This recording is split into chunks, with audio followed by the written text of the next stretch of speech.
Famous author and socialite Madame de Staël.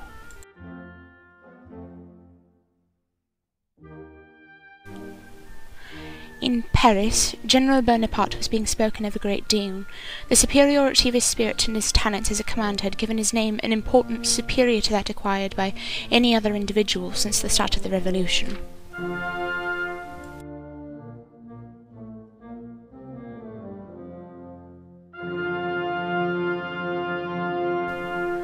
Napoleon's victories in Italy had brought him unprecedented acclaim and prominence, while at the same time he was able to keep his reputation clean of the political dealings of Paris.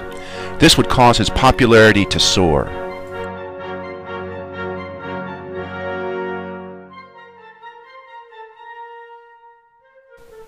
André François MILH, envoy of the French Republic to the Grand Duke of Tuscany.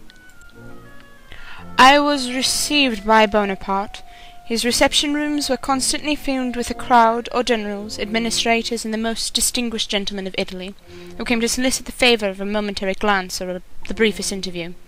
In a word, all bowed before the glory of his victories and the haughtiness of his demeanour. He was no longer the general of a triumphant republic, but a conqueror on his own account. Considering the relative strength of the British and French navies, the Egyptian expedition was doomed to failure at some point when the British committed enough naval strength to cut off the French army. So why go in the first place?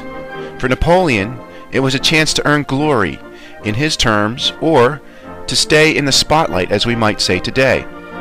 Perhaps it was his plan all along to win some quick victories and then slip back to France. For Talleyrand, the goal could have been more geopolitical. The only possible gain for France might have been the breakup of the Ottoman Empire.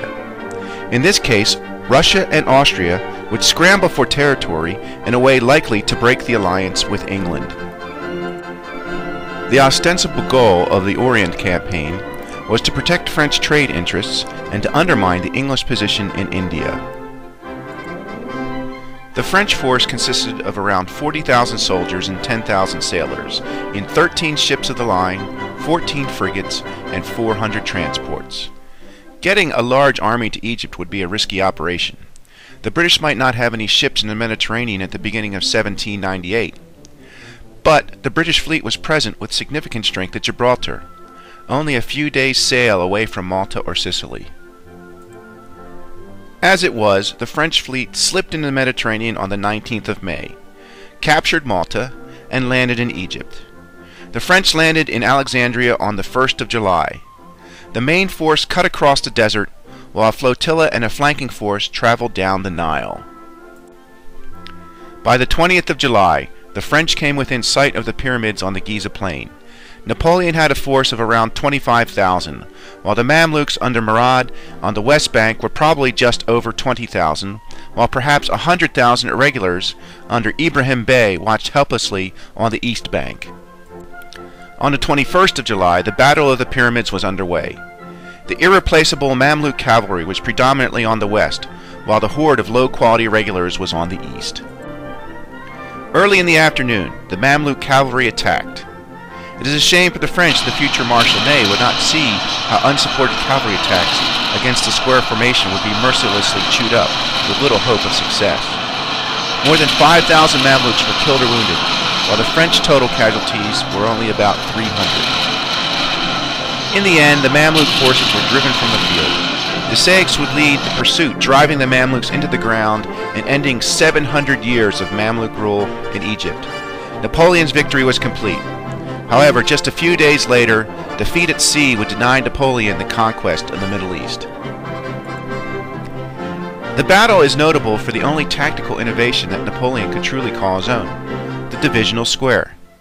As the only enemy forces of any quality west of the Nile were cavalry formations, Napoleon had his divisions formed square with cavalry and bags in the center and artillery in the corners. The square was a formation used to defend against cavalry attacks. Even if a division had gone into square normally, it typically did so as squares made up of battalions. The novelty was the single large division square. Admiral François-Paul Bruys d'Aguilera positioned his fleet 20 miles northeast of Alexandria in what he thought was the secure location of Aboukir Bay. On the 1st of August, Nelson spotted the French fleet at anchor and ordered an immediate attack. Nelson split his fleet into two so as to pierce the French line and cut off the lead French ships. Nelson was able to cross the T of the French lead ships and batter them into submission. Most of the guns of the ships of this period fired out to port or starboard, the left or right respectively.